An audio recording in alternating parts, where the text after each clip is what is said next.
don't know what Barry. I mean, Barry's not a stupid guy. I don't know what he has up his sleeve, because one is he's not going to go to. You look at other forms of travel products. Air. There's no chance with NDC in one order. The airlines are not going to suddenly, line up and say, "Hey, how can we do this?" Hotels are performing at historically high ADRs and occupancies, so he's not going to get a. And they have saturation already. It's not like there's a lot of hotels that aren't using them, right? So right. There's no real growth opportunity there. Vacation rentals, they bought HomeAway and they're kind of dabbling in that. And blew it by changing the name to Vrbo, right? HomeAway was a much better name, but again, all these two-sided markets, right? You have the supply side and the demand side. Mm-hmm. They made that change for the supply side because HomeAway really was getting in a bad state because they were changing the model from a subscription, kind of a flat subscription model to a transaction model, which increased the cost to the supply base dramatically. So they didn't like that. So they went with Vrbo, which was kind of better liked, but a much worse consumer brand, which again is completely the opposite of what Expedia has done in the past. They've always acquired everything that Expedia has been acquired demand. Right? They acquired what's now hotels.com. They acquired Orbitz. They acquired Travelocity. Everything else. I don't know. Yeah. I mean, they've got options, right? But I don't think any of them really is a home run. And I don't think any of them, a lot of them, maybe they can't even pull off. But do they make an acquisition of something like TripAdvisor to try to get further into that? Never. The ecosystem. Not going to happen. I don't. TripAdvisor is going to get acquired by Trip.com. Probably. Trip.com's invested $300 million into it. The names make sense. Yep. So then, what else? Do they partner with someone like Amazon and try to solve Amazon's problem of travel?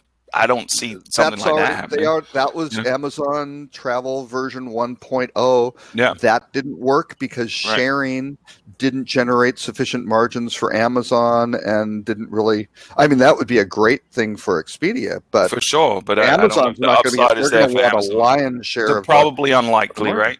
Now, do they feel like there's confidence that they can grow revenue in the packaging side, like the experience? Because it seems like everyone's trying to get into that area. There's an article today in the list about Booking.com trying to get more and more into how we add things to do with connected traveler. The connected traveler. I don't see that being a massive opportunity in the next 12 months, right? So at least not from a revenue growth standpoint, because it's so splintered. It's going to be so challenging because you got to work with each individual location and deal with all these vendors, and that's a longer term play. So and the play like with Marriott, that's a tiny proportion of packaging. I mean, the hotels are not a strong opportunity. Now the airlines have much better opportunities, but they're broken. American Airlines, AA Vacations uses Switchfly. They have their own technology. My prediction is that they're going to go very heavy toward NDC and one order and try to figure out how they can monetize that, which is great for American. United and Southwest are tied up with Apple Leisure Group, right? So that's good, managing their stuff. Delta has what used to be MLT Vacations they brought in-house. That's okay. JetBlue's pretty small. I mean, none of these guys are huge. Southwest has a pretty robust, robust business, much more robust than the others. But there's nothing there. Expedia is not going to pick those, right? So then, do they look at getting more into, the operational sale so that they can get more touch points with the guest? And they've already got software. They've with the HomeAway acquisition, they bought some PMSs for the vacation rental space. So they've got that. Do they make get that into lower margin businesses? Yeah, that's I mean, that's not their MO, right? But I mean, their MO isn't working. So maybe they do look at these lower opportunities and get into the software B2B kind of side. I doubt it. now is like a ripe time for some type of a disruptor. They're at a point of needing to rebrand, honestly. From the hotelier side, Expedia is the main OTA that is avoided, and with direct booking campaigns increasing across the board, whenever we hear dissatisfaction, Expedia is always number one. So with the model they currently have going, it looks as though they will be losing business if they continue trying to do the same thing. So with this transition, it looks like their shares actually went up once the announcement was made.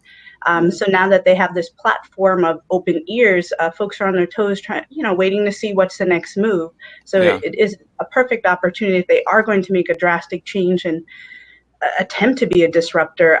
Now might be it, and it may not be staying in the economy side of things. Maybe it's going more into private flights and things for the echelon, or a completely different model, because the economy side is pretty fairly covered in other OTAs. And I don't see them. That requires investment spending, potential risk, possibly lower margins, and those are not the recipe for what Barry's looking for. Right. He said the opportunities to expand margin and grow the business, right? That's in the short term, like next year is what he said. But at the same time, though, the not a coincidence that they're authorizing more share buybacks at the same time. And like you said, they're going to have increase. Are they going to eventually try to go back private, because then the pressure of Wall Street is off them and it frees them up to do other stuff? I don't think they got the capital to do that. So, but why are they buying back so many shares right now? What is? Just to boost it's low. Boost the price, right? But they got something beyond that.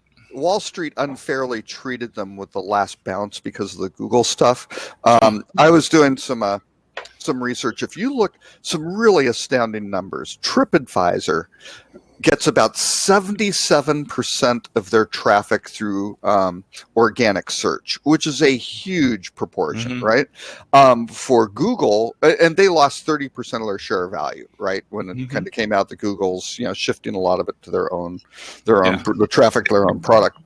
That's fine. Expedia Travelocity orbits, right, which all kind of function pretty similarly.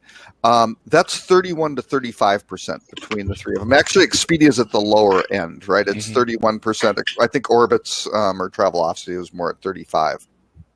Hotels.com, though, only 22% is organic, and Hotwire's only 16, which is pretty interesting. So hotels, being the hotel-oriented brand, is not nearly as dependent on organic search as as certainly TripAdvisor. What's interesting, Booking.com about 20%, right? Priceline 18, Hotwire 16, right? So you kind of go, wait, those guys are in fairly good shape. Yes, Google Flights is doing a bunch of stuff, so maybe there's an issue on the flight side and being able to pass through and cross-sell the hotels, but that's kind of a second stage. The really interesting stat that I saw, Hilton and Marriott are 31 and 35% reliant on organic search. So you start looking at this and going, wait a second. They're in worse position from Google taking this stuff directly. And you can go, oh, okay, well, those, some of the hotels are still saying Google is a direct booking. And you're like, that's not a direct booking, guys. You're just fooling yourself. So you're more reliant. You're 50% more reliant on Google and organic search than Hotels.com is and Booking.com. That's not a good situation. Yeah, so, but there's some nuance to those numbers, though, right? Yeah, because just looking on their own doesn't tell the full story. Because Expedia, I would imagine, is spending a lot more. Spending $4 billion a year just on Google ads. So between Booking and Expedia, it's well over $10 billion, right? Okay, so let's split it, right? Let's say it's say 11, something like that. Yeah. Right, say $5.5 billion each that they're spending. So that obviously skews the organic numbers. And I would say something like Hotels.com. Just the nature of its domain probably gets a lot of direct type-in traffic that the bypasses. I don't know. SimilarWeb breaks that down into paid search, though. They break it down into paid. So that's a separate category. Did your Hilton and Marriott numbers break it down into like branded searches versus non-branded, like people that are specifically looking for Hilton and Marriott or specific hotels? Because I feel like that's a high majority of their organic traffic as well. So yeah. Well, if you read the article by Larry Mogilewski, what they should do is they should cancel all of their bidding on Google AdWords to see what the real everybody out. Go, Larry. Yeah, as I said, sometimes I throw in articles that I may not agree with. Theoretically, he's not wrong. It would give you a very clear idea of how paid is working versus organic. But absolutely, I'm not necessarily the most drastic solution. I want to be on a plane with Larry and say, Larry, let's do the test that you talked about. Let's shut the engines off and see if they contribute to the fact that we're still flying, and then just let us know, okay? Actually, those. Those planes, even these large planes, they have a very long glide path. For the weight and mass, they glide pretty well. That's the physics of lift. Let's do it in a helicopter instead. It'd be very green if we could just get all of the planes to coast instead of running their engines. We'd reduce emissions by a lot. The green, green, but no, Larry is, I think, to keep. In some ways, he tends to be more of a shock jock on some of his comments these days. Where I don't know, because he's been writing for so long, I think he probably feels like there's nothing else to do other than shock people. Like, hey, let's turn off the lights and see what happens. It's like,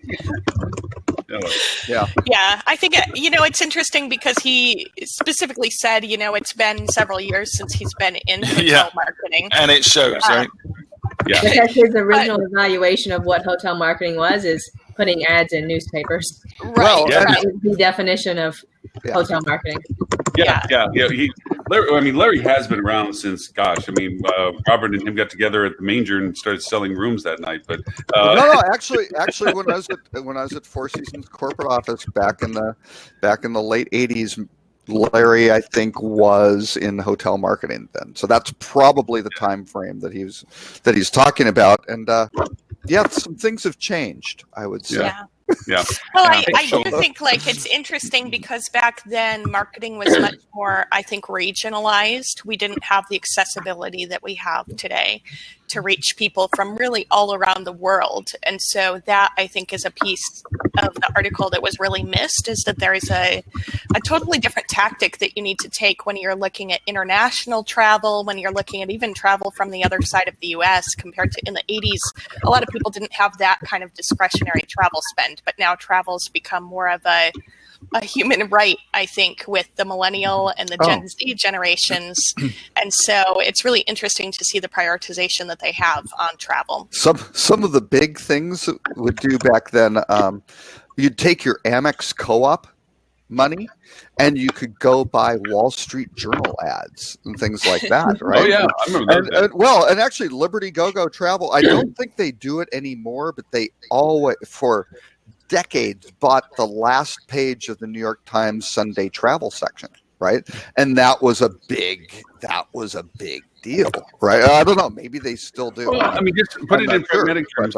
There was a time where you could go to American Express and buy lookalike audiences, so people using their credit card at your location, but it was very effective. $50,000. Now we can go on Facebook and do it for free. Yep. With a lot more accuracy than what they were offering. Quite honestly, the Hotelligence product, which was created by Sabre and then given to TravelClick, but actually before TravelClick was even called TravelClick, which was not a good strategic move by Sabre whatsoever.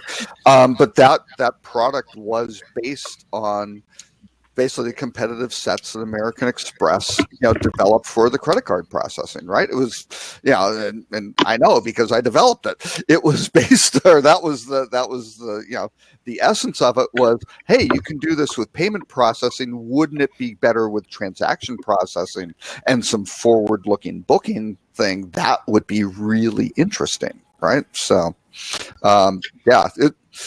different times. It seems like he's stuck. Oh, you could buy. One that I'm sure Stuart is still very big on is like national yellow pages advertising, where you could really get it focused by market. And would you want to get the display ad in that portion of the yellow pages in that market or not?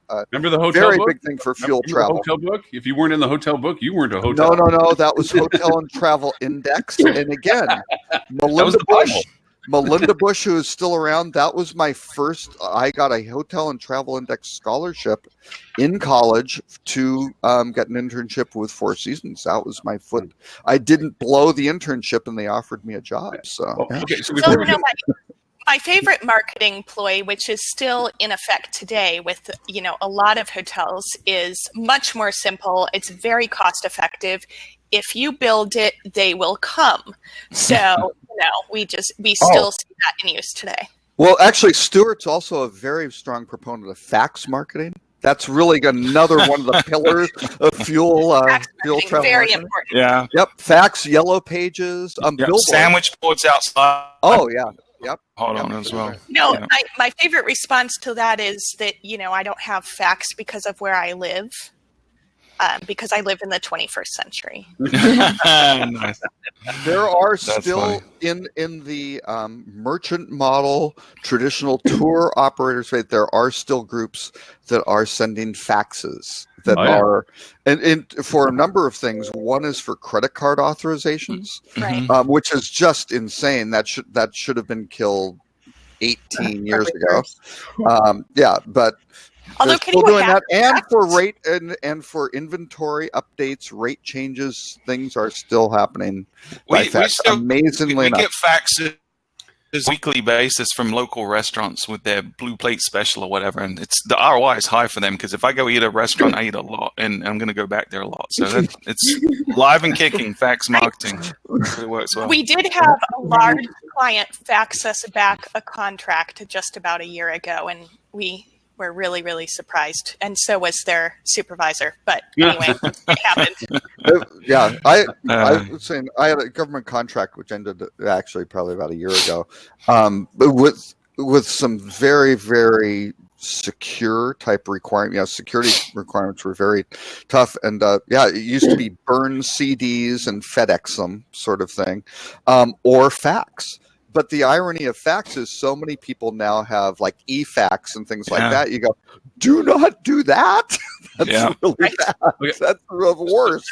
So not. I want to make sure that we don't miss this topic you put in there because it has a larger conversation to it. And the topic that you put into it was the abandonment rate. We finally hit 90% on abandonment because all of us work in different aspects of our industry. And for me, the market differences between the abandonment rate in New York versus the abandonment rate, say, in Vancouver or Dallas, I think is profoundly different. It's almost like there's a strategy of how people book in certain cities. I mean, in New York, unabashedly, there's usually around 80% of bookings that come through that get that get canceled. And then you have to go through the whole process of even validating the bookings by using the popping the card for $1 just to make sure that it's a legit booking and not some ghost booking. So the article itself is interesting that it's actually statistically that high. But really, I'd love to have a conversation considering that all of us deal with having to calculate that into the strategies of what we do. Most of that's me though in New York. So that's you in New York. You're the guy that probably led the charge. But the idea of it is that I actually worked it into. This is the first year I worked it into my budget model, where I actually calculated cancellation percentages to get true form cost to true form revenue out of channels. Mm-hmm. And I don't know if anybody else has yet, but it's just I just wanted to kind of declutter some of that because it gives this ghost number on top line revenue that definitely doesn't hit anything else because it disappears. So any comments about that, I would love to hear because it is a problem, a big problem.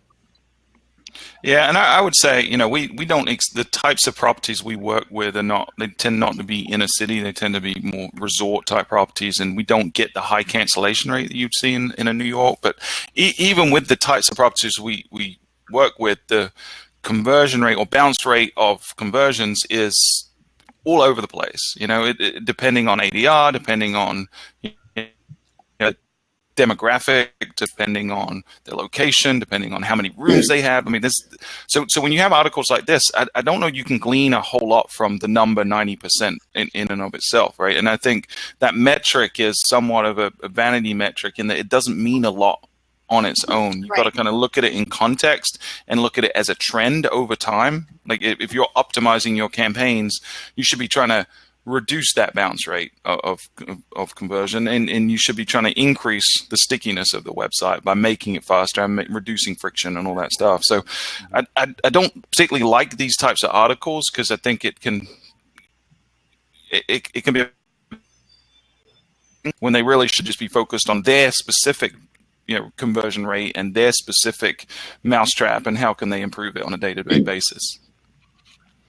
I think, like, from my perspective, the one thing that is nice about articles like this is at least it gives you a baseline, because if somebody were to look at their own web stats and see a 90% abandonment rate, they may, really think that something's wrong. So it's always nice to have a benchmark number, to compare. Yeah, but it can be misleading though, right? Because if mine's 80%, I might be like, wow, I'm kicking everyone's ass. But then if I look at the guy next door to me in the same market, he might be at 70%. So But I think that, the interesting point of the article, and they did at least make this clear, is that there's a lot more travel research happening these days. Yeah. And so, for example, I was just staying up at a local resort here, Castle Hot Springs, last weekend for a little getaway. And they have... on their website, they have a lot of information because it's an all-inclusive resort. And so obviously I wanted to kind of plan out what I was going to do, get an idea of what was going to be on the menu, things like that. And so I spent quite a bit of time on their website. And because I'm a busy person, I went 3 or 4 different times to look at it. All of those visits, which, by the way, I've already booked with the hotel at this point, all of those are counting into their abandonment rate. So it's not always necessarily that there's something wrong, which is why I always encourage people as well to see how much time, like what pages are they landing on and how much time are they spending, because you can start to separate out the research from, if they go to the offers page and then they're bouncing, that may be more interesting for you to look at than if they're looking at, the restaurant menu or something along those lines that may indicate travel research. Yeah, this is a frustration for me at doing the branded hotels. Like, that data is not readily available. Like, you really have to dive into the PMS reports to be able to do that, and you can't really match it up. You can't match up your PMS data with your web data to identify the trends, to be able to say, is there a specific market or segment or whatever that's affecting these cancellation rates? So it's certainly a disconnect in the branded space. Yeah, it still never ceases to amaze me how much data people are willing to give up to be part of a brand. I know we talked about that a little bit last week, that it's really just the new OTA where you no longer own the customer, especially if you do a merger and acquisition. But it baffles me how brands can get away with not sharing this type of information with their hotels. A bit of a legit housekeeping. I wouldn't say not housekeeping, but you got a fan following Kat on LinkedIn right now, and I can't answer him fast enough. I was like, she'll say hi in a little bit. Anyway, Lily, you also had some people commenting to you on LinkedIn. I guess what it is from a point of view that when we join into the show, I mean, I'm still getting used to this new formatting on this, that we can share it when we have the opportunity on our own LinkedIn platform. So we can do that as well. But yeah, okay. Actually just shared mine, so that might be why. Yes, I think, that's why you're getting some comments to it as well. I got to go plug in the battery here. I'm going to turn my camera off for just a second. I'll be right back. Uh-oh. So I have a bone to pick with you, Robert. I sent you a different article about another company that had a big transition. Yes, you did, and I didn't. And you didn't include it. I don't always include every single one, but actually, there were some other articles that we probably should have included. That CFOs for hotel groups seem to be this past week becoming women, quite disproportionately to men. So, quite the great trend. So we're staging it too. What? We're taking a coup. Well, you already locked up the CMO positions. You might as well take the CFOs and get things done right. For what I, kind of my perspective on it. So, yeah, no, it's great. Wyndham and I'm trying to think who the other one was. May have been Red Lion. I'm not sure, but a couple new female CFOs, which is great. So, excellent. try to get representation to at least 50%, I would think. So, considering what is the stat? It's like 55% of visitors to hotel websites, and I think it's disproportionately skewed on decision makers. That's a little bit bigger number, but I think that's generally into like the 2/3 range are women. So I would think the executive teams of major hotel groups and hotels and everything should probably match the clientele and that sort of thing. So I would say half to 2/3 is probably the best ending. Yeah, and I would say I would credit this entire movement to this show, because obviously trailblazers like Lily and Kat, I think so, and Stephanie, and obviously it's happening. People realize that if this show can do it, then everyone can do it. So. Well, Holly, I blame for the lagging and the lack of women involved, because Holly was supposed to participate, but then didn't. So I think all Holly women held back women for so many years. That's right. Exactly. Yeah. Exactly. Just single-handedly. It was very disappointing. I know. So. Shame on you, Holly. Shame on you. I'm just ready for. I mean, it's awesome, right? But I'm ready for us to move on from the conversation, right? And it not be a big deal anymore, because it should be a big deal now, because certain people have been misrepresented for so many. So let's fast forward to the time when let's just play nice and everyone's individual, and it's great, That was, I guess I can say it for Focusrite. I tried for.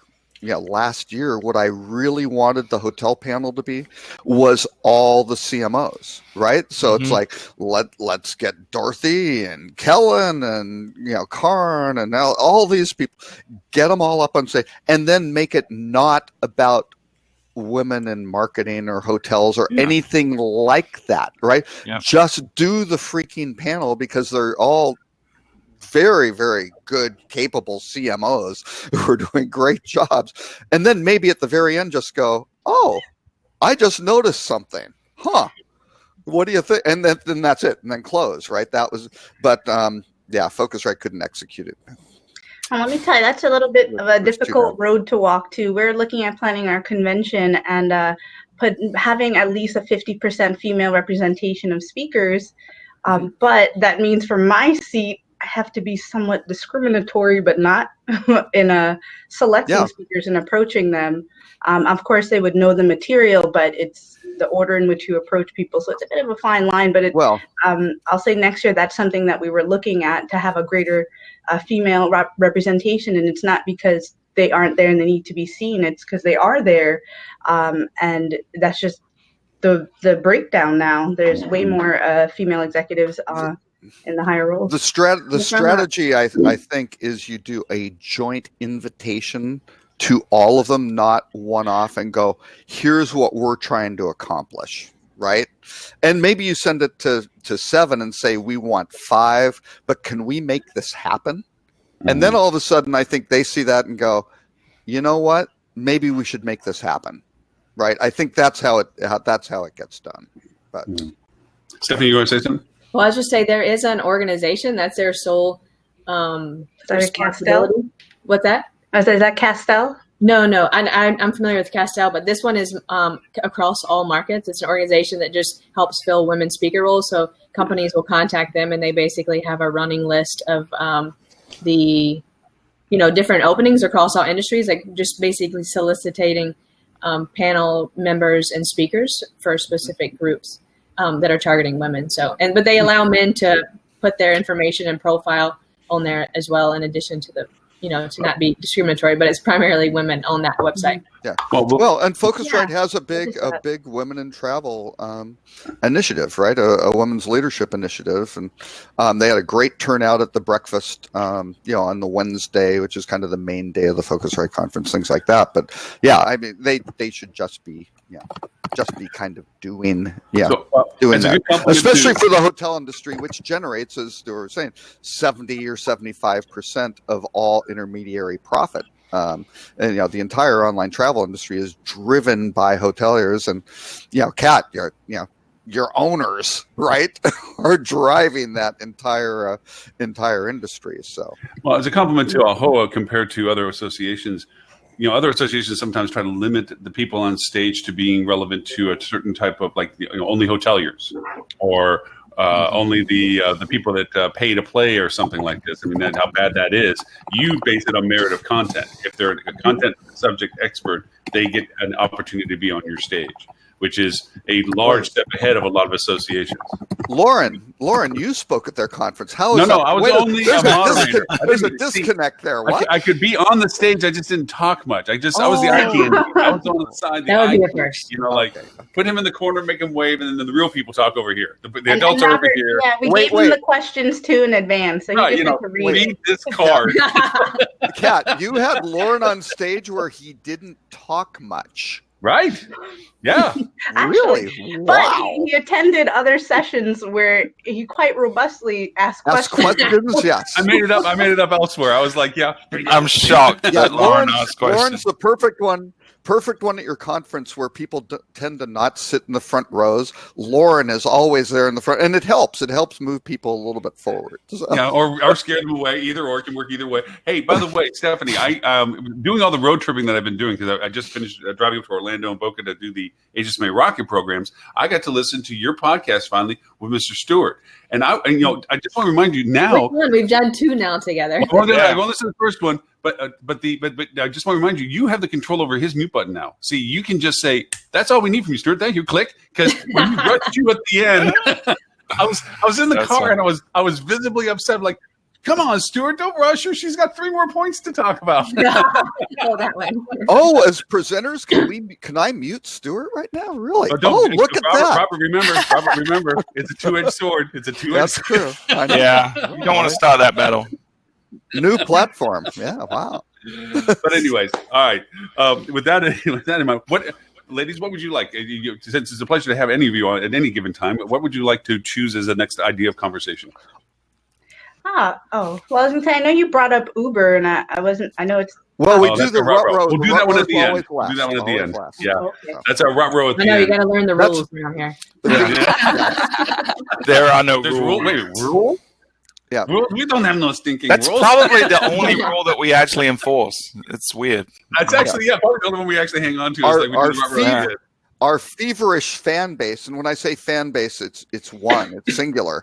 But still, once we get a second one, they hang in. That's what keeps them on for the whole show. Is the rut row? Oh, actually, I wanted to say, if I can add something on the abandonment rates reaching 90%, a lot of this is the hotel companies training very, very bad behavior and consistently training and rewarding people to hang in there, cancel things.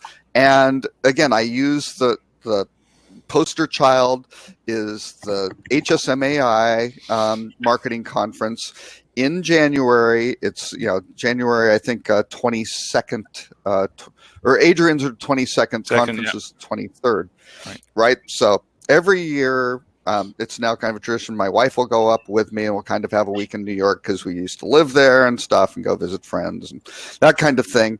And I use that as my litmus test for I'm looking for just one stupid revenue manager to step up and to help me out as a consumer. But they are fighting their way to the lead of the pack this time. So just so people know, that week, because I think Lily, did you ask, or Stephanie was asking on the value proposition for the conference? And I certainly, number one, is it's Broadway week. I mean, nothing to do with the conference. The conference is kind of expensive. Oh, and you've got to book today or the prices go up 20%. So it's going to get very expensive, over $1,000 for you to go to marketing HSMA marketing conference if you don't book today.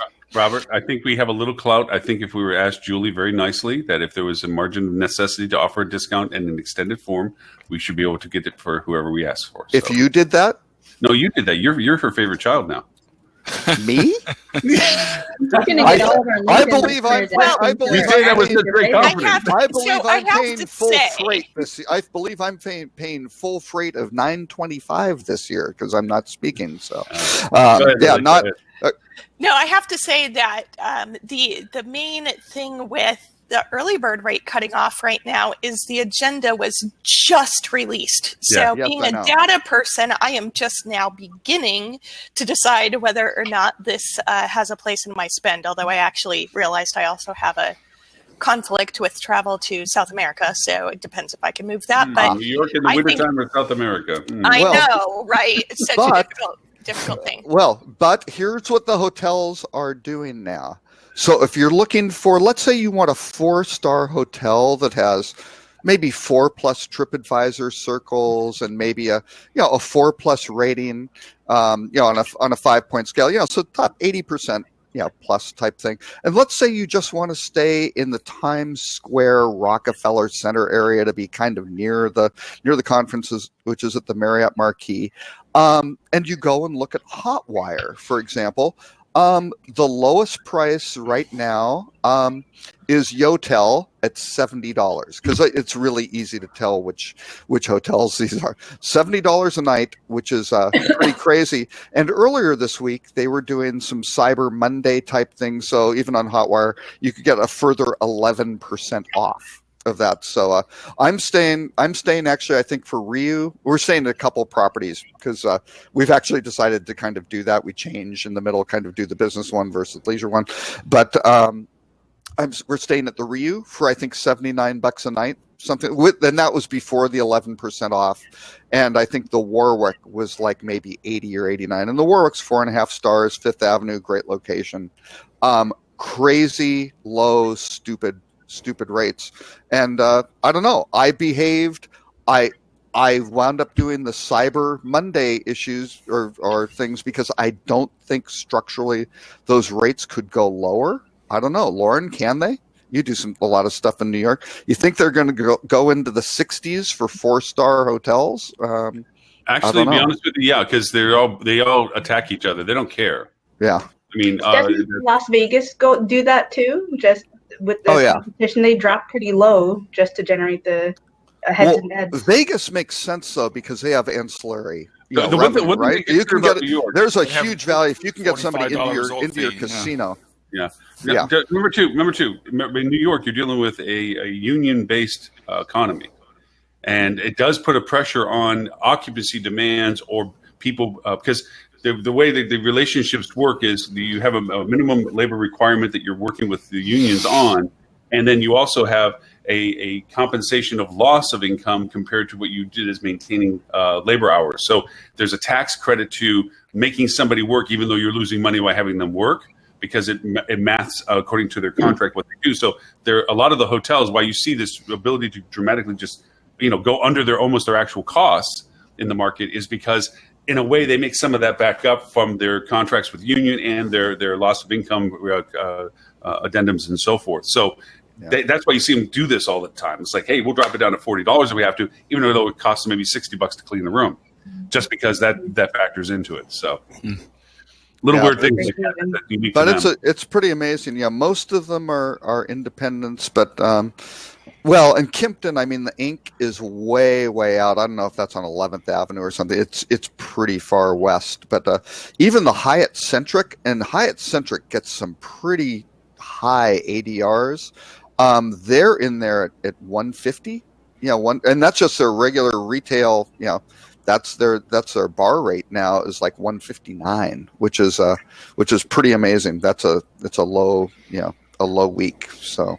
I mean, I think when it really comes to revenue management in a time like this, there's two major things. Number one, are you actually shifting or creating demand by dropping your prices? Because I think, we we go through this. There's a property that we have on the Oregon coast, for example, that we were working with recently, and we discovered that by not participating in the Black Friday sales that the OTAs were putting out there, we actually had similar occupancy conversion regardless to the set, but at a slightly better rate than what they were putting out there, because there's so much competition around Black Friday, and this is more of a luxury property that we want to focus on experience. So I think that every hotelier has a slightly different thing. Maybe an economy brand does need to run a sale, but I think sometimes hoteliers will dip too low in an effort to create demand, and they're not actually measuring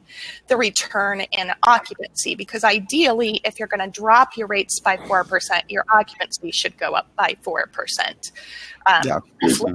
In order for that to be a good move for you. Otherwise, you may just be leaving money on the table. But the second thing that a lot of hoteliers neglect to calculate is, most people nowadays know the CPOR, but that's a cost per occupied room. Do they know what it costs to operate the hotel without closing it when there's no rooms occupied? Right. Starwood used to call that the daily nut when they would put revenue managers through training. And a lot of people don't know what that cost is, because at some point, breaking even to cover that cost absolutely is worth it, even if it's a rate play in the long term. So there's obviously way more complexity that goes into it, but those are two things that cross my mind when I see people doing those types of discounts in markets like New York City in January. Yeah, well, and even the Westin and Sheraton are 167, right? So again, when they go there, and again, when you're looking at 89, 70, I mean, you're talking 4-star hotel independence at like half that, which is just crazy. But even with that, the compression that happens for the 4-star hotels to really start squeezing the 3 and the 2-star guys is it gets ugly, right? It all flows down. Absolutely. Yeah. Taking advantage of the mix of our co-hosts today, I have a question, given the season that we have. I'm an ardent supporter of gift certificate creations during this time of year. It's kind of what I call free money. Plus, it gives me ability to gather data from the connectivity of that and allows me a captivated audience. I can do some unique things to this. From a brand perspective, there's there's a certificate program, but there's also the point redemption levels. They offer bonus point redemption levels and so forth. So my question first with Stephanie would be, do you see an impact on that from a strategic point of view that, the brands are pushing for the redemption of points and so forth because of the annualization of the points, and then from Lily's perspective and from Kat's perspective, from the engagement that this creates or doesn't create, or is it even just a useful tool or not, and everything? And Robert, you have no opinion on this at all, so I'm not even going to ask you about yours. The loyalty programs I get frustrated with. I think I'm interested to hear what Kat has to say, because I feel like there's a lot more owners that get hyped up about like what tier they are and things like that, more so than leveraging it from a marketing standpoint. I mean, just because that, and I'm losing my voice, so I'm gonna let Kat go. Go ahead. Well, it's funny too. I was not fully hearing the question. Sorry. So I was hoping that the other two would chime in and catch up. So you put me in a bad spot. Well, if I Kat has figured out how this whole thing works. You don't have to listen. You can just kind of, if Stuart sounds impassioned about something, you can generally go, "Oh, I disagree," and just kind of mess with them and stuff, which is really fun. You don't really even have to know what they're talking about. It's really good. So. No, I think if I understood it, it was a little bit of a lengthy question. It was a lengthy. It was 60 parts. Yeah, it didn't come from Lauren. So they always we're had looking for our gift certificate sales a viable option to help with cash in the low season. Is that essentially the pretty much core of it? I mean, yeah, cut to the quick. That's pretty much one of the aspects. Absolutely. Gotcha. And in all honesty, that is not a topic that has really come up under our as commonly under our revenue management strategic actions that could be taken. I'm taking notes to actually bring it up with some hoteliers that I encounter and just see what the feedback is. But I can't see it being a bad option, given that once it gets to a slow point, you really do need to think outside of the box. That's really interesting. Actually, I didn't. I'll give you some numbers. Gift certificates are great. I'll give you some numbers to work with. The hotel that I work with in Florida, we sell almost $250,000 in gift certificates for a small 225-room hotel beachside. That gives us an audience of roughly 4,000 people that purchased into this. We then take the fact that we then optimize during low periods, the fact that, hey, you want a gift certificate? We're going to give 10% extra redemption value if you want to book on the following dates. Or if you have the opportunity to offer unique deals and offers, knowing who they are, where they are, because we know demographically more about them, then we can offer them unique deals specific to why they bought their certificates or who they gave their certificates to during the course of the year, because we have demographic information associated with them. So we can actually say, bring your family to this such and such fest. Kids eat free. Whatever it may be. You go into this knowing there's going to be a certain amount of people that don't ever claim it or use it. Breakage is huge. Well, there's breakage run is usually around 30%, to be honest with you. We don't do it for that because there are laws. Right. You want people to use it. You want them to use it. Yeah, you do, for sure. Do yours expire, Lauren? You do. After a What's that? No, ours do not expire. They do after a period of time, according to the law. We'll start attacking service fees to them after 12 months. Okay. Florida has a unique, well, not unique law. All states have laws according to gift certificates. Florida allows us to, after a period of time, charge service fees for diminishment of value. And we don't try to do that. We want them to use it. We push very hard for them to use it within the 12 to 18 month period. But the money's still sitting in an account somewhere. So eventually, if never used, it does have to be, because you can't actually put it into your books until it gets consumed. Right. So it's just sitting in an account. When it's purchased, Lauren, do you get like a record of the purchaser who will be receiving it as a gift so you can market to them? And who bought it, who received it, why and what they want to write on the card, all that stuff goes into the database for them. And then we have a unique conversation with it because they're sitting on money. So they're more willing to answer questions. And we go through a process of every time we connect with them, we ask them at least one question. One additional question, what was the best thing you liked about your last trip? What is the thing that on your next trip you most want to do?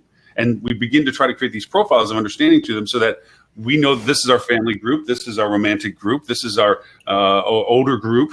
Let's say, demographically, they're more wanting just to experience and be at the hotel. They don't want to go off and do things. They just want to sit on the beach, read a book, and enjoy the being there kind of thing.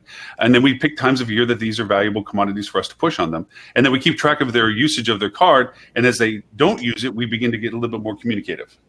Can I ask what system you're using to keep track of all that? Okay. So we've wired some stuff. Open Pandora's box.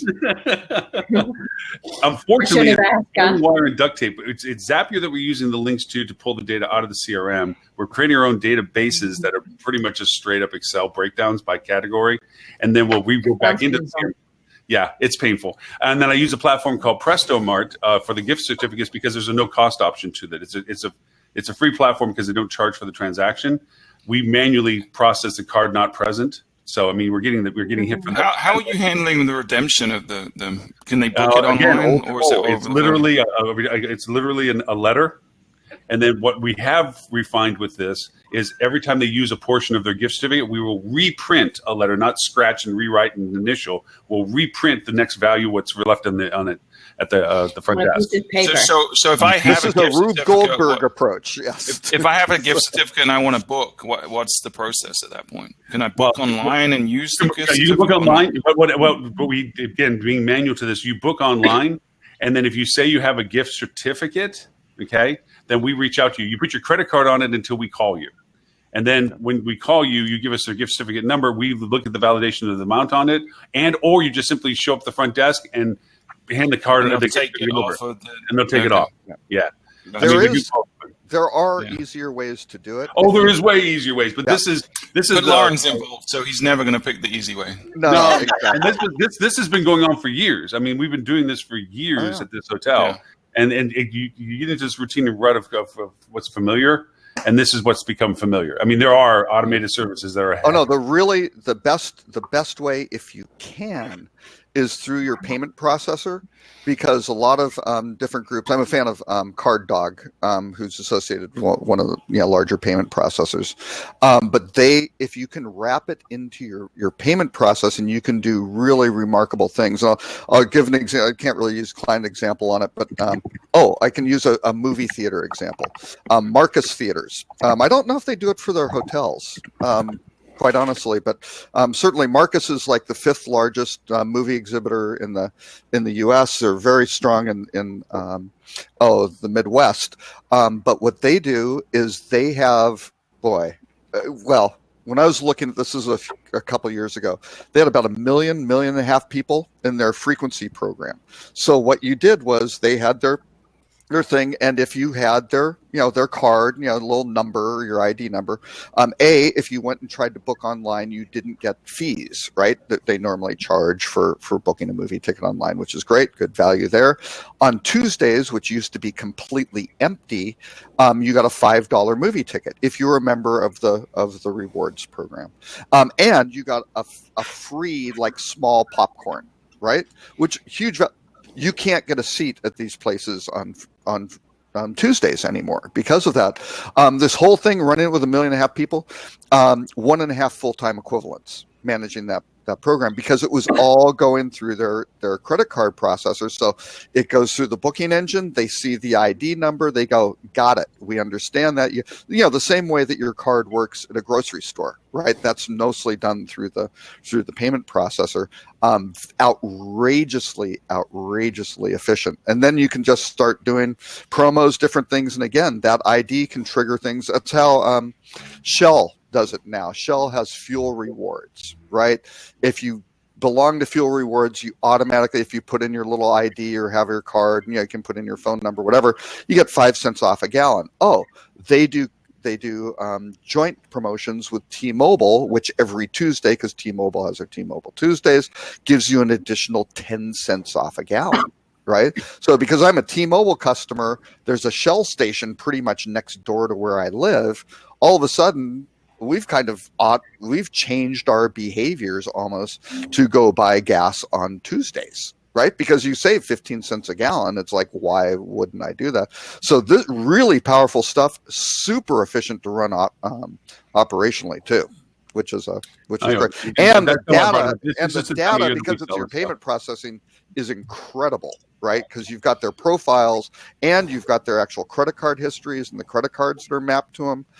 Unbelievable stuff. When they're buying tickets with their credit cards for other people and things like that, it's amazing. So I think the consensus is we do like gift cards. Yeah.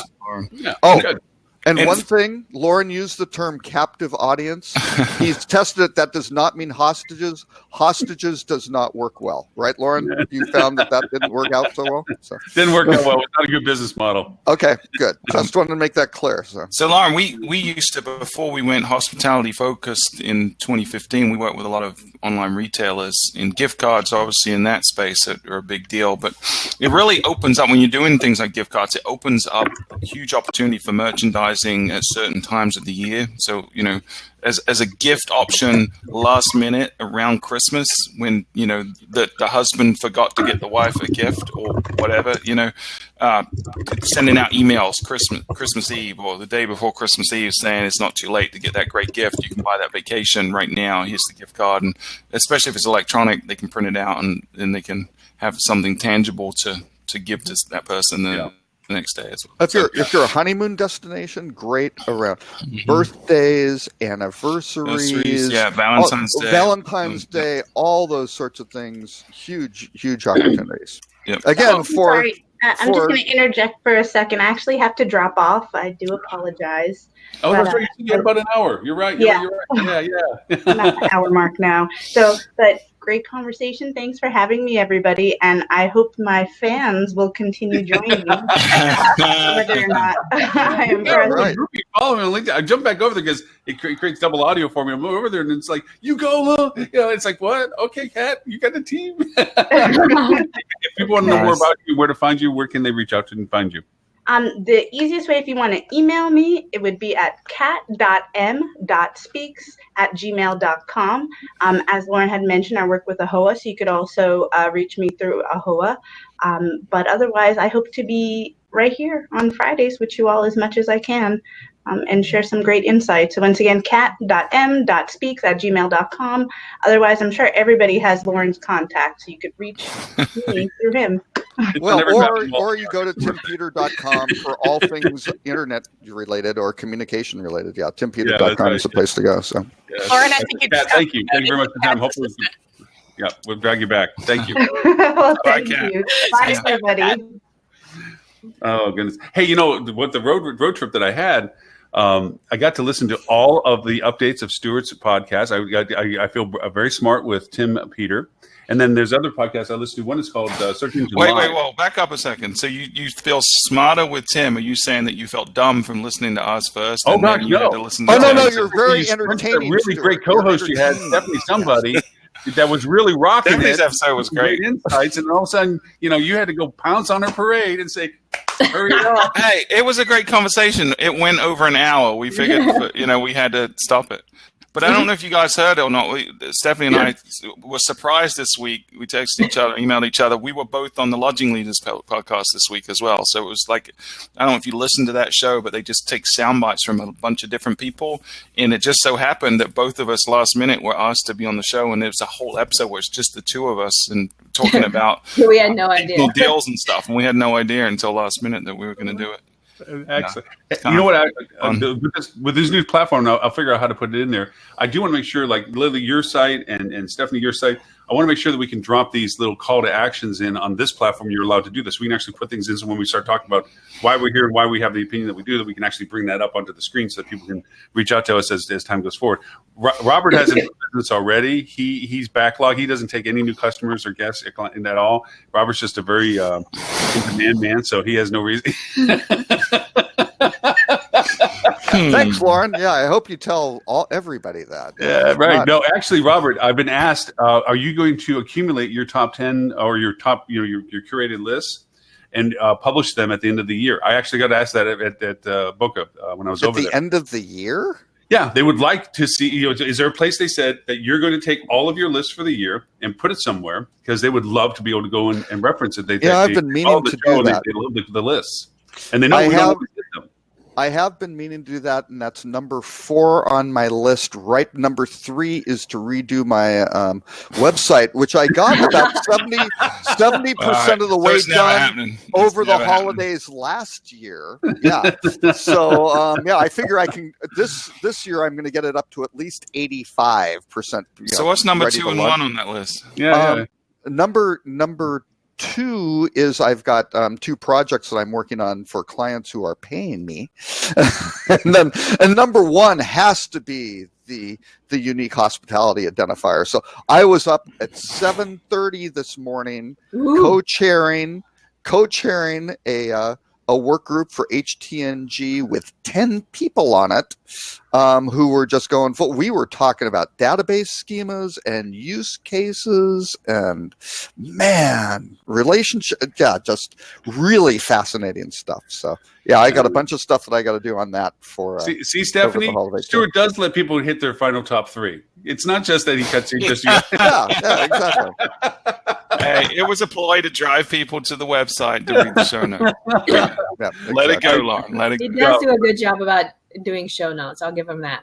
Yeah. Well, Robert, hey, the reason I brought up all the podcasting stuff for your website, just let me know. I can outsource that for you. Yeah. But I should make a pitch that is similar with Tim Peter.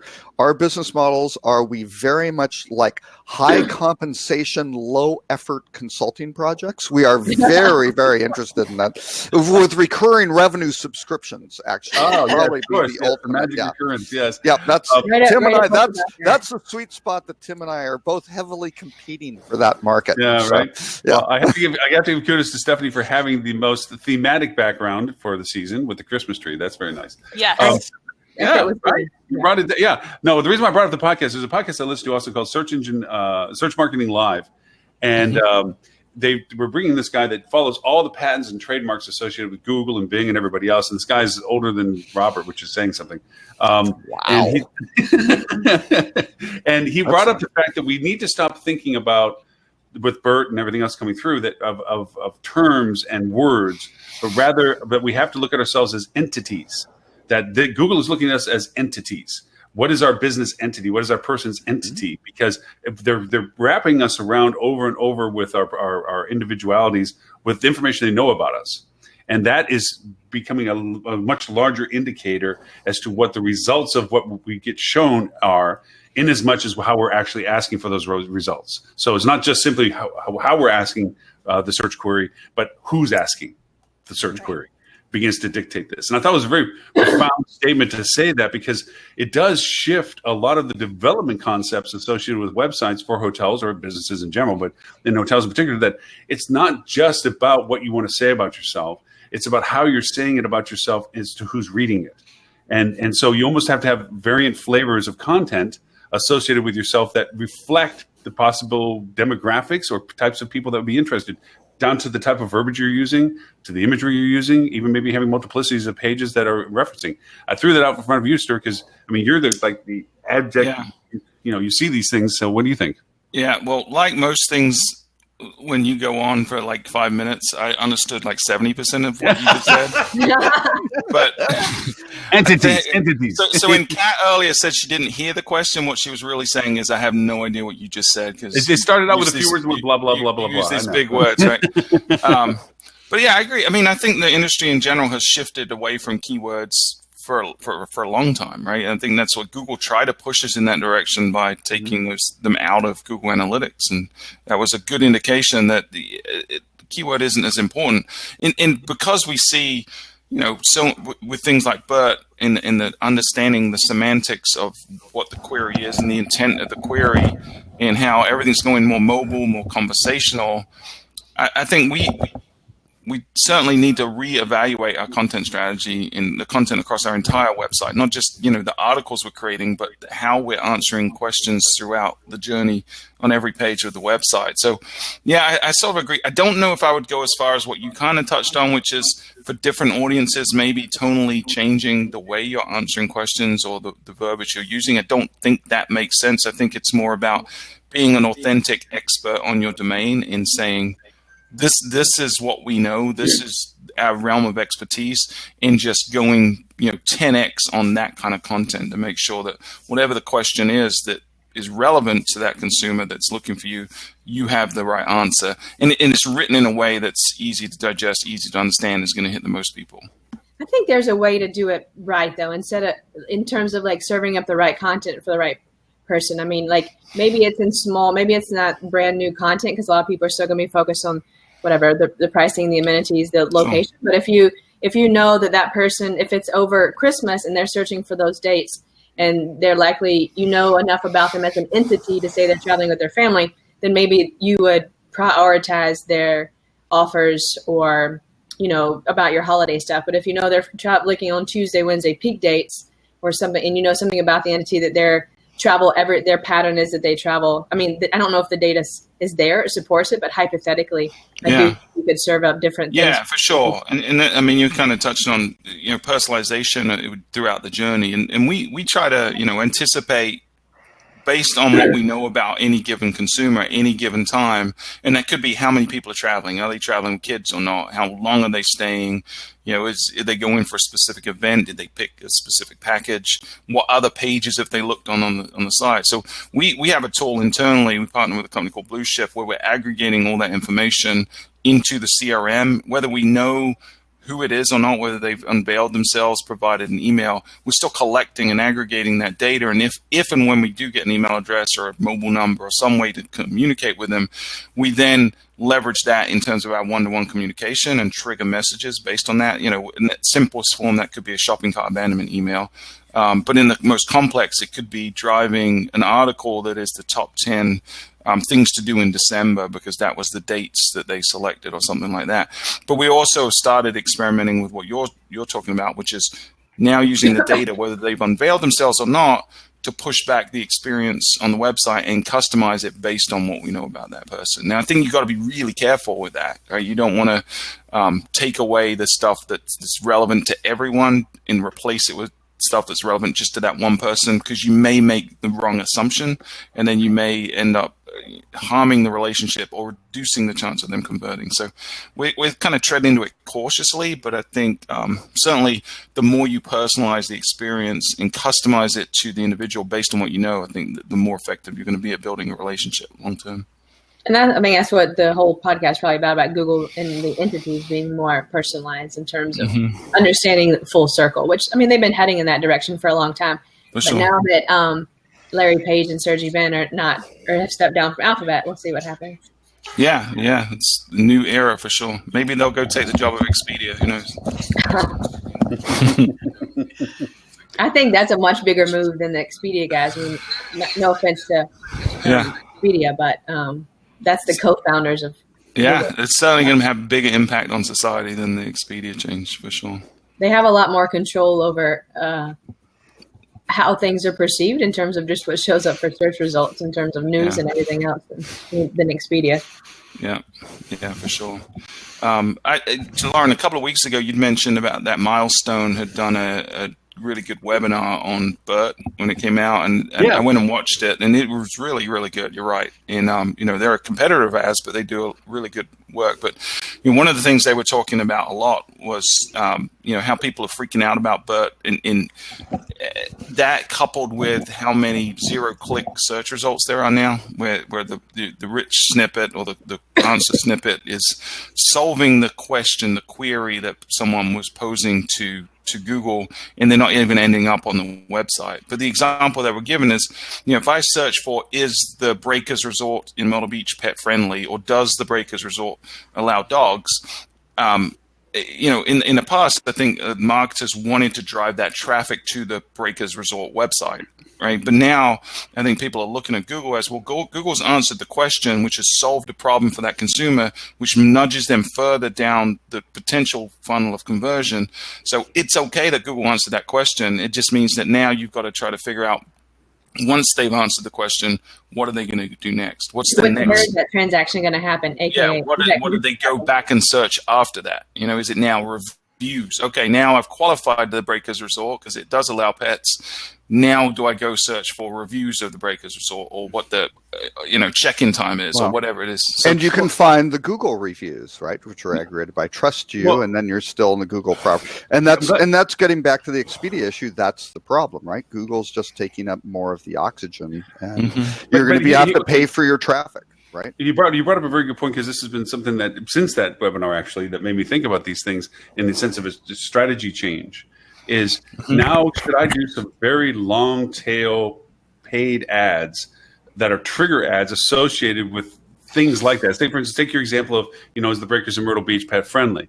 Should I do a long string trigger ad about our pet friendly values or pet friendly amenities or pet friendly aspects or whatever it is that triggers for those people that have gone in that direction? So it's like, okay, so I know that this question comes up, so let me put some long string ad campaigns together that will pop when people are doing that. I think so. I think you've got to get that sophisticated, because, if you don't, what's going to happen is you're going to have a generic ad. You're probably doing some kind of modified broad match, on the brand name. So you're going to have an ad show up, but it's just the ad that's going to lead them to a regular standard landing page, maybe the home page. Maybe you have something on that page that has something to do with pet friendly, but maybe you don't. So I think you've got to make sure that, you get more sophisticated with advertising, that you anticipate where the demand is going to come from, and then create ad copy and landing page experiences that are going to service that query. Did somebody hit a button? It looks like they did, because it's all gone. I got a presentation whiteboard or something. Yeah. Oh, really? Was that me? That was you, Robert. I didn't know that I was doing the whole thing. Hang on, I will fix that back. Maybe. Too much power for Robert. Yeah. Can we give him the training wheels program? Yeah. Let's see. Hang on. Let's see. What is it? Or we could all just start clicking buttons at the same time and Right. Yeah. That seems like. Oh no, we don't want that. Did that go to full screen? Yeah. All participants are able to speak. That's good. So while you work on that, That's interesting because I changed this originally to make us go to the. Did you try to present something? Robert, did you? No. I just changed. I had it on the full screen, and then I just went back to change a different screen. That was very weird. Yeah, I basically said instead of having it everybody full, I went to a slightly different format. Well, thank you, Robert. This? What? No, I think that's going to be the content in full screen there. Hang on. We'll figure this out because I'm the one who originally set it up, I believe. Yeah, you did. You popped the screen out. I popped the screen into the. Oh, great! Now we're all gone, Robert. That's good. There we go. Hang on, we'll figure this out. Yeah, I mean this is electric television. This is exactly what we want to. What we want to have. While you guys fumble, can I say the Rent the Runway? Since we have female representation on there, it is. Okay, yes. So people know it is Expand Video, which is off of. There's a we little don't need up to and know, down. Robert, because we're not going to tinker with the buttons. Well, that's good. So let's see, and then oops! Oh no! I did it again. Hang on. Robert, stop! Can we mute him while he figures this out, and then Stephanie can talk about the runway stuff? Can you control his keyboard? We're just going. Robert, we're going to not let you have reindeer game toys anymore. That's it. I mean, Stephanie, there we go. You were asking a question. Don't touch anything. Now I know how this works. I know how all the functions work except for this button over here. What does that do? You are like a small child. Stephanie, I am like a small child. Thank you. I know. I'm just the partnership with W and Rent the Runway for you men that may or may not be familiar with Rent the Runway. Lily, have you ever rented from them? I have not, but I'm very familiar with the company. Okay, well, I've probably used them like 4 or 5 times, and I went to Minnesota last week to visit a client. I did not have a heavy jacket, and I was like this close to just renting outerwear to go to Minnesota. But for you guys that don't know, you can basically, like, I've used it quite a lot when I go to formal events or anything, holiday parties. Yeah. You get to order 2 sizes. One, you pay for one and get a free size in case it, and you keep it for 4 days, and then you return it, filthy and dirty, and it's a fantastic service. How much is it roughly for things like that? How much is that? That was my biggest question. Like, how much does this stuff kind of cost? I mean, they have a pretty wide range. Like for formal dresses, it can be anywhere from, some of the lower ends are like, you can rent for $40. Some of them are up for $150 to $200 to rent. It's just based on the value of the dress. And then you can I'll usually rent accessories. Like they'll pair it with earrings or jewelry, purses or whatever. So I don't have to worry about anything. So it's a really cool service. Like a remote personal stylist. Yeah, but it's not like a Stitch Fix where they have your measurements or try to make it for you. Rent the Runway is you just go on there and pick out, okay, this is what I want to rent, basically. It's not they may have that service, but I have never used that particular service. So no, if you rent it while you're at a place and then you're leaving, do you bring it with you and then ship it when you get home, or do you just ship it from the hotel? How does that work? They give you a garment bag and a shipping label, so you just throw it in the bag, like literally chunk it in this garment bag, and it already has a shipping label. So I mean, if you're wherever you are, you just drop it off wherever. That's sweet. That's actually a pretty cool idea. I mean, from a perspective of usability, because when I saw the article that Rob put in, I'm like, well, that's pretty neat, for not having to go over and have a huge wardrobe and this and this. But how you're using it is pretty cool. It's like, look, I don't want to slap in a formal gown at an event I'm going to, but I can certainly have it delivered while I'm up there. I don't need a formal gown all the time. So, well, I do. I kind of wear them a lot. But I mean, besides from that, I don't like wearing the same things over. Like if I buy a formal gown, it's going to sit in my closet and draw dust for the end of eternity. Yeah.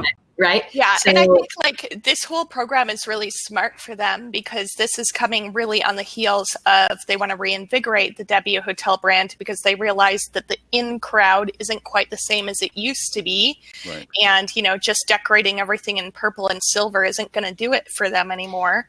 So they've got to, get with the times. And I think that this is really something that's on the rise, not just with clothing, but, you see Rent the Runway, Stitch Fix, you see Blue Apron and Hello Fresh, like all these different services that are adding a level of convenience for people. And as a millennial would say, making adulting easier. Yeah. Go ahead. Nope, that was pretty much, it's a smart move, I think, on the heels of their goal with the W. It's fashion. Fashion as a service, which is a huge category. Are you guys familiar with the Real? By chance, being more, the Real's very cool. They're probably the best in the business. I'm a fan. I don't use them, but I'm a fan of. I have a wife and daughters, right? So I try to keep track of fashion. Or you can tell with my fashion. I mean, kind of very, very leading edge.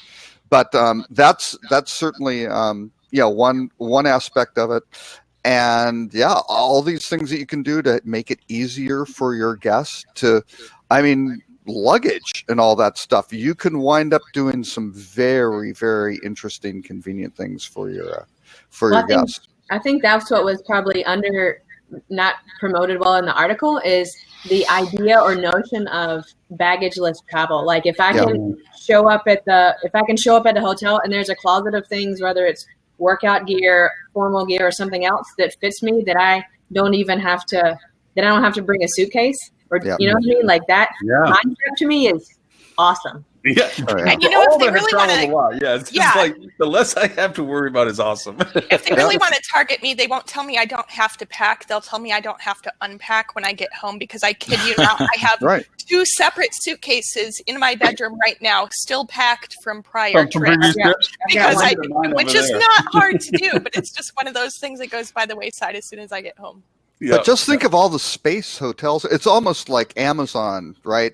Yes, they have these giant warehouses, but what happened when they acquired Whole Foods? Oh, they had stores that hold a whole bunch of really interesting stuff, right? And I still think Amazon should go by Macy's or something like that. But anyway, that may not ever happen. But I think with these things, you could wind up being a hotel where you have lots of space. You can suddenly be drop-off and delivery points and things like that and start working with these places, which, of course, the logistics behind these companies can get pretty complicated in terms of these cities.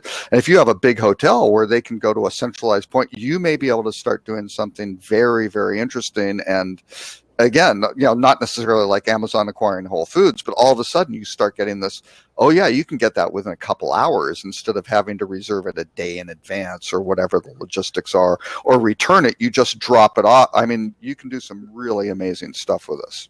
I'm going to tell you my one rent the runway story that was kind of in terms of the logistics. Like I saw the UPS truck pull up, and I wasn't getting the dress until the day of the event. And I saw the truck pull up, and then next thing I know, he starts to pull away and not leave me the package.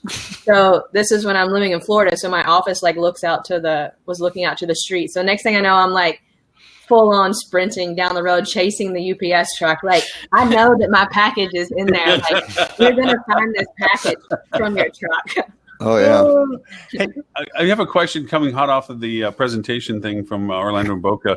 I had 2 conflicting opinions as to the future of presentations and all-day conferences and so forth. I would love to use it as a sounding board against you all as to which way do you think it leans. I got told that the reason why attendance on full-day conferences is diminishing to some degree, or interest or capability, is because people are getting most of their information from their third-party vendors. They don't have it in their budget. They don't feel the need to it. In other words, they're just fat and happy, and they don't have a purpose or reason why they have to go over and show up at these things anymore. The reverse of it was somebody said that it probably will get better when the economy keeps its downturn, that people will then think that they have to start getting back into the game again, so to speak, because things are going to get a little leaner, and they're going to go back to the conferences, which is really kind of the opposite. So it's like, what do you think is going to happen? Are people going to start showing up at these things because they're not making as much money and they figure they got to sharpen? I don't agree with that last statement at all. Neither do I. No, their budgets will get squeezed. Yeah, they won't. Sure. That kind of discretionary travel stuff is the first thing to go on any. That's what I thought. Hey, they cut back on training and conferences right off the bat.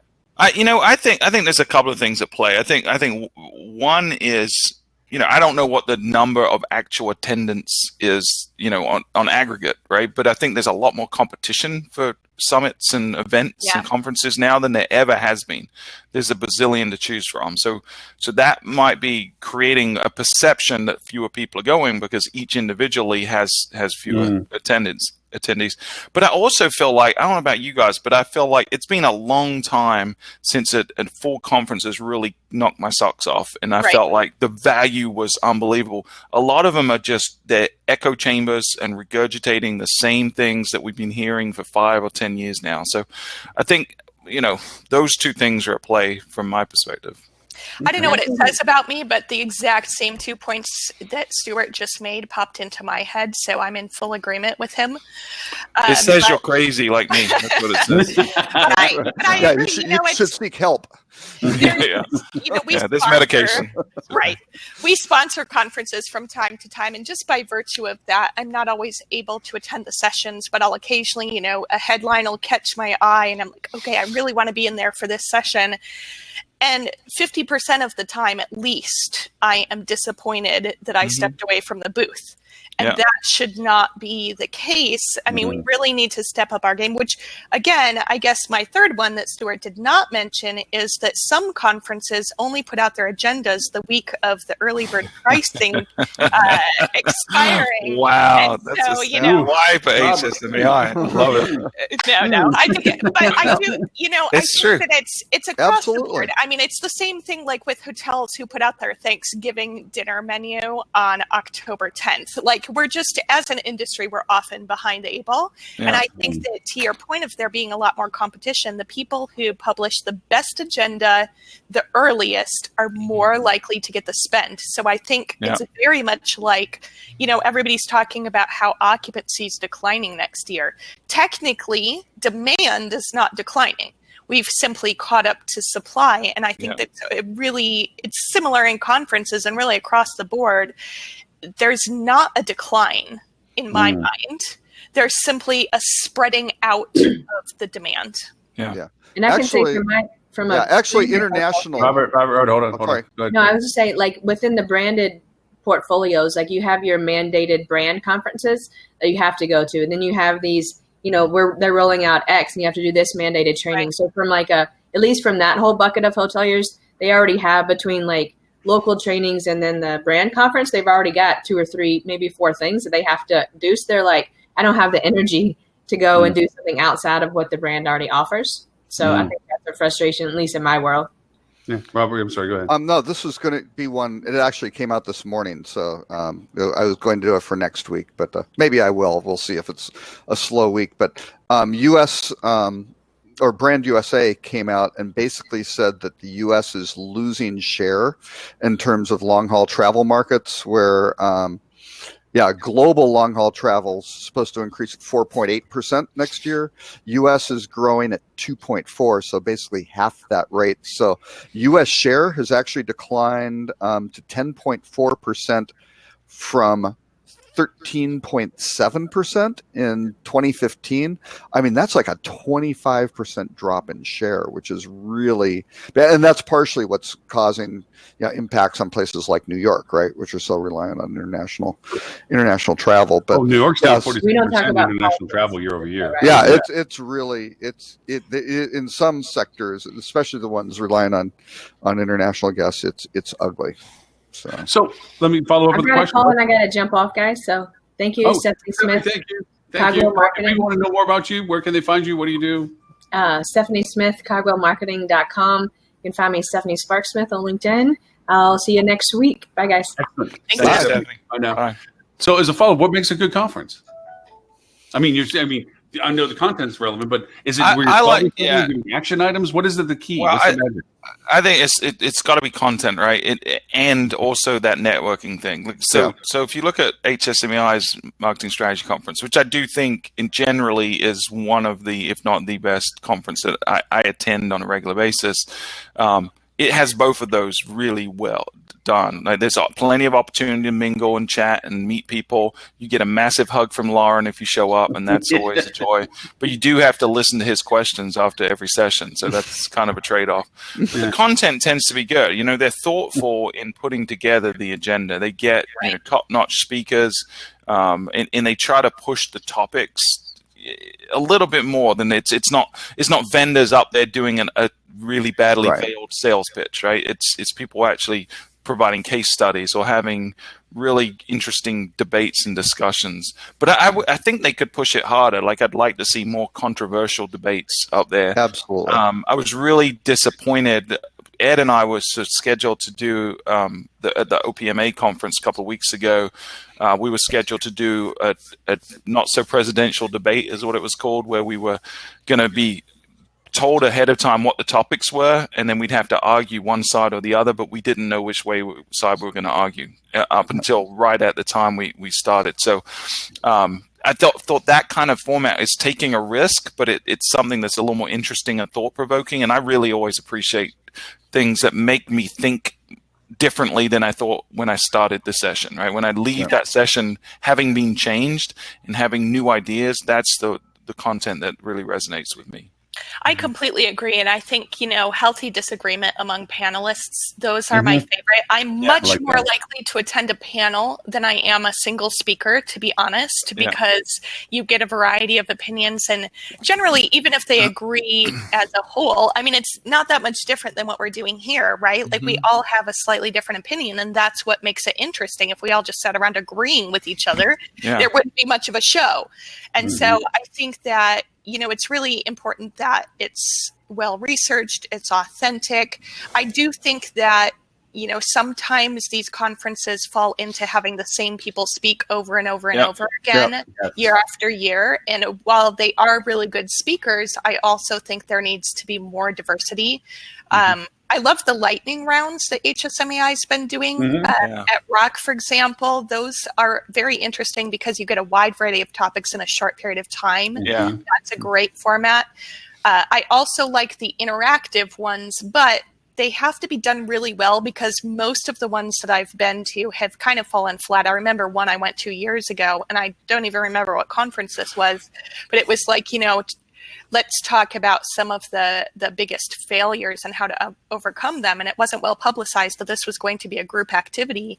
So people showed up expecting to learn from other people's failures and then were asked to broadcast their own in a group setting of their peers, which was very uncomfortable, I think, for the attendees. So you have to really think through the group setting, but worst case scenario, you show up for something that's supposed to be educational and it's a product pitch. It's the worst. That is worst ever. Best case scenario, you show up and they give you the top 3 to 5 things that you can do with enough detail that you could literally action them right now at your own hotels. And so that's something that I've taken away from my own presentations. I try to make sure that every presentation that I do, there's do this and then do this and then do this so that people feel like they can actually action it. It's not just a bunch of good ideas. Well, that was the thing with the HSMAI conference, and I'm not on the conference committee this year since I'm rotating off the board, but in the past couple of years, it was to come up with 2 tracks, right? One was the more leadership, strategy-oriented type thing, where they could, go talk about, hey, here's some things that are going on that are important. And this is, again, in the breakout sessions.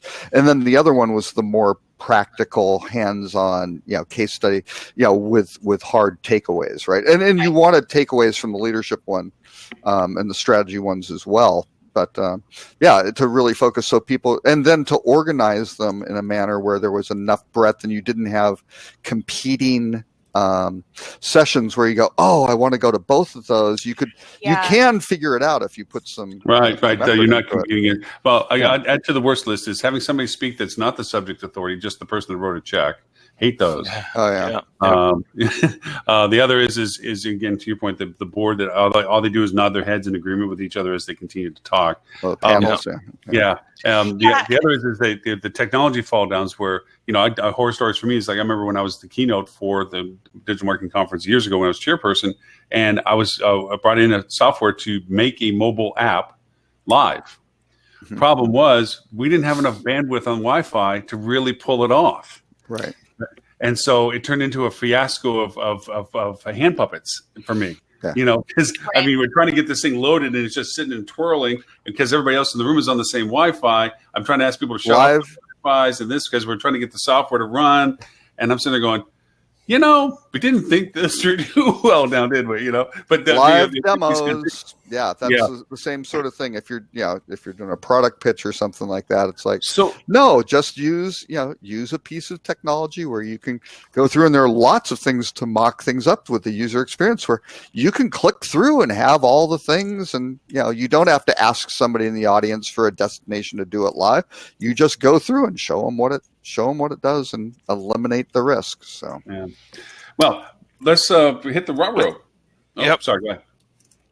Oh, there was one other ruh-roh-y type thing that wasn't specifically wasn't classed as a specific ruh-roh, but I thought it was very interesting where it was about Avast, where it said, uninstall these Snooping AVG and Avast browser extensions, right? Because your antivirus stuff, basically, they had a researcher look at it and go, wait a second, they are hauling in a lot of information. This is not just antivirus stuff. And one of the great sources of data for the industry is JumpShot. And JumpShot has amazing session data and has it down into the shopping cart and what you bought. And, they came out with some great things on what was happening with frequent user, Marriott Rewards members and Hilton versus this. And hey, the more they booked on Marriott, the higher the probability they booked more on Hilton as well. Avast used to have a 35% share, or a portion of Avast. That's where they get all that data. So JumpShot may get may have their data sources cleared out here, which is partially good, partially bad. I guess the question is, can Avast do evil things with it? Because it really is, here's session-based data on everything you clicked on every page, and it doesn't matter if you're in whatever mode. Right, it's pulling it from the actual URL that's in there with your whole strings, all the tagging, everything. So high risk if Avast turned evil or did something centrally. Now, supposedly they scrub everything centrally and then give it out to JumpShot, but it looks like that source is going to be cut off. So there you go. All right, so less data. Uber went over and did their internal, and they dropped the numbers. And it was on the Today Show too this morning. They were doing a conversation as well. And now, has anybody rationalized this and said, "Well, look at how many millions of people take an Uber, and there were only 6,000." Uber's certainly trying to take that approach. Yeah. If you read through the report, 6,000 sexual assaults. Yeah, they're doing all those percentages, right? 99.9% of rides are completely incident free. That's their angle. Yeah. As a theoretical, like the person currently in the group who would supposedly be most targeted or most affected by. Hey, that's Lauren. You don't know. Lauren is a very, very attractive, man.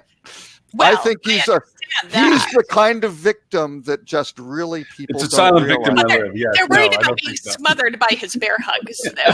That's probably true. Hey, I can't think of a better way to go out, honestly. True. But no, just kind of from my perspective, because this is something that came up when Uber first came out, and I had people in my personal life who were concerned about me using it, and I made the point that first of all, why, if they have to publicize this information, why aren't we getting this from Yellow Cab? Because we probably just didn't hear as much about it in the traditional cab industry because it wasn't a thing back then. And second of all, frankly, I'd rather be in an Uber or a Lyft where there is GPS data that can be accessed about my location, who I was with, what car I was in, etc., than being in a Yellow Cab where, you see all the old cop shows and, Law and Order and whatnot, and they're always trying to track down some cab that they don't really know because they have to know the license plate number. And so I feel like they have a higher standard than other transportation companies just by virtue of being popular. And I think, I agree 100% with what you just said. I think this is a really bad optics problem though for them because and it's self-created because they committed to doing this report a year or so ago in response to some negative incidents that had happened, right? Right. So they were like, hey, our solution to that is we're going to create this report. They volunteered to be transparent Right. with stuff, which is the stupidest thing they could have Not done. knowing the answer, Not knowing the answer. Right. They should have collected the data, taken a look at it, because they know, the way media is today, it's always going to take the negative angle. It's always going to be sensational. No one's going to run the headline 99.9% of Uber rides go without incident. They're going to focus on how many sexual assaults there were, how many people were murdered, and that's all that we're going to hear for the next week or two on mainstream media. And so, I mean, whether it's accurate or not doesn't matter. The perception is reality, and there's a lot of people, my wife included, who watched the Today Show this morning and has only ever ridden in an Uber with me. She's never ridden in one on her own. She doesn't travel for business, but she said, I'm never going to get in an Uber on my own because of that Today Show, and it's probably irrational, but at the same time, it's an understandable reaction that most people are going to have. And it's a different dynamic though from the cabs, because the cabs, people are paying hundreds of thousands, if not millions, for the medallions and things like that. So that's a kind of a direct relationship with a driver, with people having huge skin in the Uber situation. And Uber was pretty much dragged kicking and screaming into basically profiling their drivers, right? Because this whole gig economy thing is, these are not employees. We don't have anything to do with these people because they don't want any sort of liability or unionization and everything like that. So that's how that was the thing with LAX. LAX made them make sure that they knew who those drivers were, that they were registered, and they fought it. Lyft went in first. Lyft seems to be a little bit more open, because again, they're kind of number two and have to be friendlier and easier to work with and things like that. But not that they like it, but they've been a little bit more compliant. But Uber fought it like crazy until the city put it down. Go ahead, Lily. So if you look at the numbers here and just do a little quick math, though, we're talking 5,981 incidents across 2 years. Yeah. So that's approximately 8 per day. 8 incidents per day across every market that Uber's in, with all the multiple rides. It's got to be like a 0.0001% chance. Right. So I mean, I feel like I'm just sitting here defending Uber, and I do like using Uber, but I mean, if somebody should be worried about it, it's single female travelers primarily. Critically. Well, and the or drivers too, because the data also that's about, an incident doesn't necessarily mean it was perpetrated on the rider. It could have been on the driver. Too. It was almost an even split as to the instances that the drivers were just as much the victim as it was the passenger. That's getting overlooked. That's not part of the narrative that's going to be told. Yeah, it's kind of a bigger problem, to be honest, because it's very easy to background check drivers who are signing up for your app. But what are you going to do? Background check all of your riders? How do you protect your drivers in that way? What are the safety measures for them? Because everybody only focuses on the riders' safety measures. I know a lot of single women who are drivers as well. And I've wondered, how do they go about that? Definitely, they should probably be carrying mace or something if it's legal in their area. But this also goes back to a bit of a general decline in the safety perception. And I'll make this an example that we were in Boca Raton, and we had a challenge getting checked into the hotel. They hadn't actually confirmed our reservation, so they were trying to fit us into different rooms. And they gave one of the female travelers, Bonnie, a ground floor external exit entrance room. You don't do that to a single woman traveling. You put them. I'm sorry. It's just it's like why a man opens the door for a woman. It's not because they can't defend themselves or they open the door themselves. It's because you're just being courteous. Well, you don't give a woman a heightened security issue by putting her in a ground floor external exit door room. You put them in a more secure room out of a courtesy. Unless they tell you, no, I really want that room because I want to be able to walk out of my car. Well, then that's their choice. But you as a front desk person, you think of these things, and they don't think of these things anymore. At least not in this instance. And there was a big push about female travel a few years back, but it's it's not really. in the news as much anymore, I feel well, like. and I think there's a subset of people that don't necessarily want those concessions, right? Because even in this article, they were talking about how the I forget the ride sharing piece of Uber, I forget what they called it, where you could basically carpool, and they cut it off after Uber Pool, 8 p.m. They cut it off for women, single women, because the fear of that more at risk or whatever, and people pushed back and said that's sexist. You can't do that, So I think for everyone that's trying to do a good deed or do things that they think is right, you're probably going to end up with a subset of people that are like, yeah, you can't do that. That's not fair. That's not equitable to everyone. So, but I think going back to my original point, I mean, individuals can make up their own mind whether they're going to use Uber or ride for Uber or whatever it is based on, rational logic. And like you said, there's a lot of protection. I mean, you could be getting in your car tomorrow and get carjacked, and similar instance could happen, but with the GPS tracking, the logging of who was picking you up and when and where and all that stuff certainly adds some trust to the entire relationship. The apps now have been improved to, like, if you have a problem or if you're feeling there's one a security button issue, one tap, alert, and I'm not sure exactly what happens if they get somebody who calls back immediately, or it's so they're clearly trying to address it, right? But the way to address it is not this report. If they publish this every 6 months or 12 months, they're just going to get hammered by the media every single time, and the narrative is going to entirely be based on Uber is not safe, and that's not true, but that's going to be the perception. And they're out of date too, because these are numbers from 2017 and 2018. Right. It seems like there should be enough data from 2019 for them to frame this and say, this is how many we had. This is the percentage we've been able to reduce it with our recent security measures, not just I do this with owners all the time. You don't go in and tell a hotel owner there's a problem. You go in and say, hey, we had a problem, and here's what we've already done to address it. Here's the action plan. Like, there's got to be more context around it about how it's going to be better moving forward. Well, and I think Airbnb is going to have the same issue. Well, they're beginning to, right? Yeah, they're beginning to, and I think, again, it's twofold. It's not necessarily, the host generally isn't there, right? I mean, some small portion the host is present, but it's a minimal part of their business. But again, you get these guests coming in to whatever, apartment buildings, things like that, where there are residents who are there. That's certainly an issue.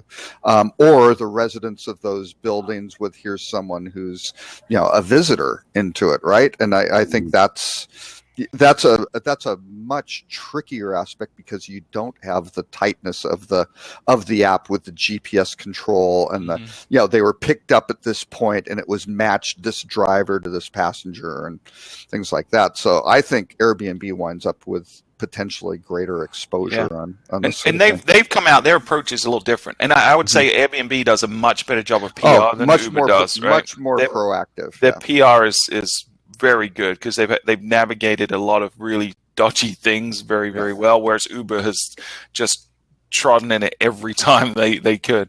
But one of the things they're doing is extensive checks on the actual accommodations, and it's probably going to take longer than it should, but by the end of 2021, I think they said, or maybe 2020, they're going to have verified a lot of the listings, so they're not getting one of the biggest complaints is it's fake listings or really bad situations and things like that. So they're doing it the right way by being proactive about, hey, let's fix the problem, not just like Uber, where they're just saying, we're just going to throw out data and let you guys dictate the story, because that's a terrible PR move. And Chesky's a great CEO who had learned the lesson really early, had great mentors who said, you get a problem like this, what do you do? First, acknowledge the problem, apologize, tell them what you're going to do, and then overdo it. Don't just go, well, this will bring us back to now we're kind of even. You go, no, we're going to go. And that's exactly what Chesky did in this situation. He goes,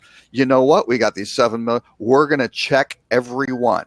And if you listen, he did a great interview with Kara Swisher on the Recode podcast, and he was right. And it was like the week after those things, he approached her to do the session. When you listen to it, and she's like, Just better. Absolutely. He was proactive about it. He took the bull by the horns. He had a little bit of control over the situation by saying, here's what we want to do. Yep. He was well prepped.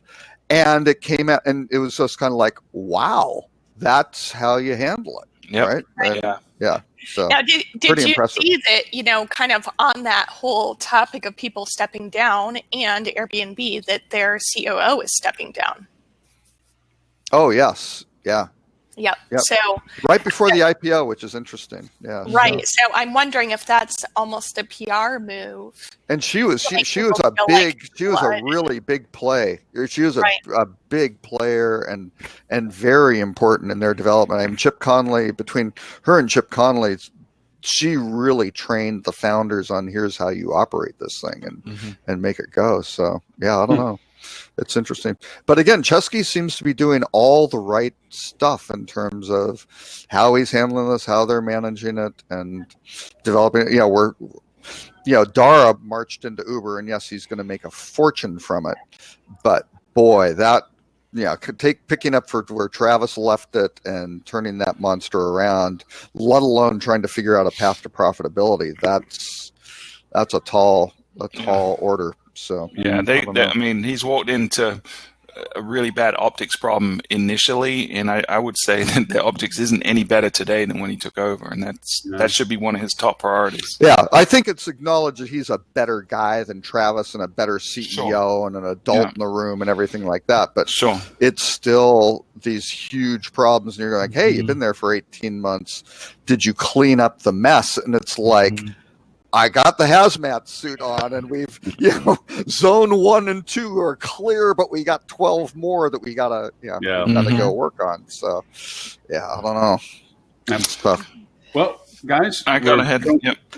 Perfect timing, because I have a call with a paying client at 12:30. Can I make a quick request? Yes. So, if I'm not mistaken, I think we have a specific show planned for next week.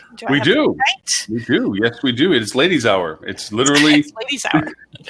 That too. But I believe that we're going to be discussing the challenges between sales, marketing, and revenue management. Yes. So for the two people who are listening to our show right now, I'd love to request that our listeners, whether you're listening to this live or after the fact, submit some real challenges that you have between your sales, marketing, and revenue departments, because I think it would be great for us to be able to answer those questions in advance.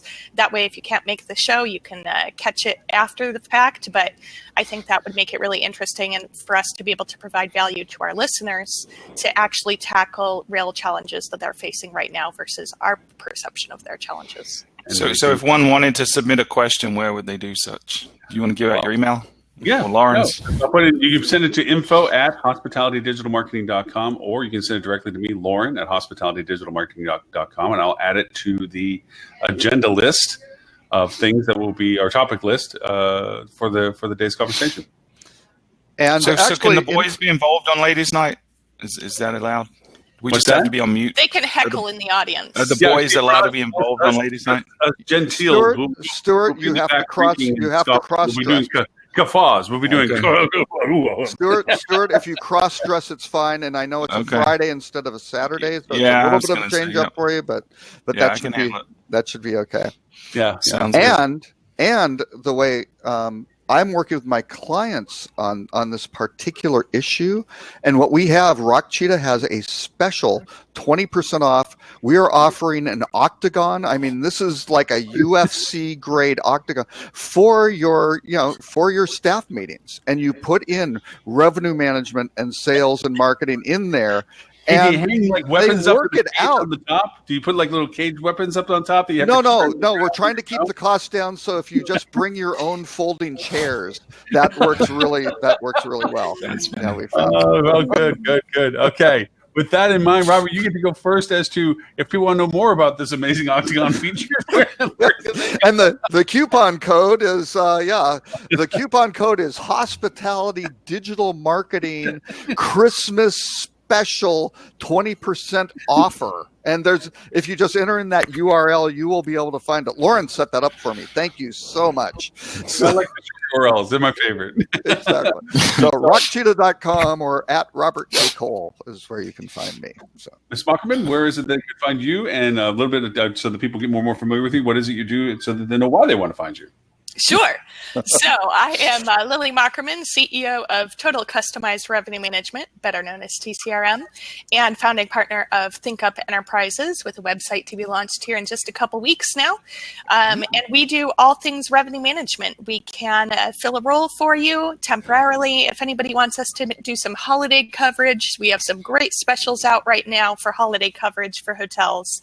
And we also do consulting services to help you select the right technology and to help you reach profitability. So we've also got our deal on our profit launch assessment right now, just sort of a 90-day action plan to turn things around for you for just $2,020. So there, my pitch actually exists on the website. So you can also email me at lily@tcrmservices.com. The Octagon is now 30% off. It's only $2,000.